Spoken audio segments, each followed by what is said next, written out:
স্বাস্থ্য খাতের সমস্ত অর্থ দুর্নীতিতে খরচ হয়। যে যতটাই সরকার বাজেট আমাদের দেশে অনেক কম দেয়, তারপরেও যার এক তৃতীয়াংশ কিন্তু একেবারে সরাসরি দুর্নীতিতে খরচ নষ্ট হয়।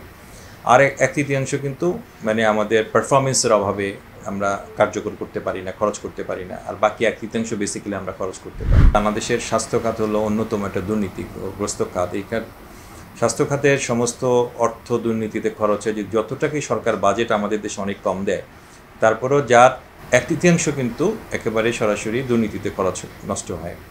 আর এক তৃতীয়াংশ কিন্তু আমাদের পারফরমেন্সের অভাবে আমরা কার্যকর করতে পারি না, খরচ করতে পারি না। আর বাকি এক তৃতীয়াংশ বেসিক্যালি আমরা খরচ করতে পারি।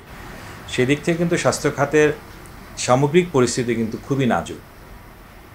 এখন এই পরিস্থিতিতে আপনি যে কথাটা বলেছেন, স্বাস্থ্য খাতে যদি কোনো জায়গায় এই ধরনের ঘটে, এখানে জিরো টলারেন্স ছাড়া কোনো বিকল্প নাই। যদি এরকম কোনো ঘটনা কখনো ঘটে থাকে, অবশ্যই তাকে শাস্তিমূলক এর আওতায় নিয়ে আসতে হবে। আমরা যে সমস্ত প্রস্তাবনা দিয়েছি, আমরা বলছি সব গভর্নেন্সগুলো গভর্নেন্স হবে।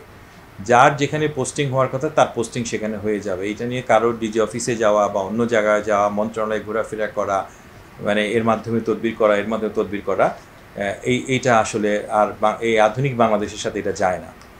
যার একটা ধরুন যে একজন এফসিপিএস পার্ট 1 পাস করলো, তার একটা প্লেসমেন্ট কিন্তু অটোমেটিক হয়ে যাবে। তার যোগ্যতা, নিয়ম, সরকারি নির্ধারিত ক্রাইটেরিয়া অনুযায়ী তাকে প্রদান করা হবে।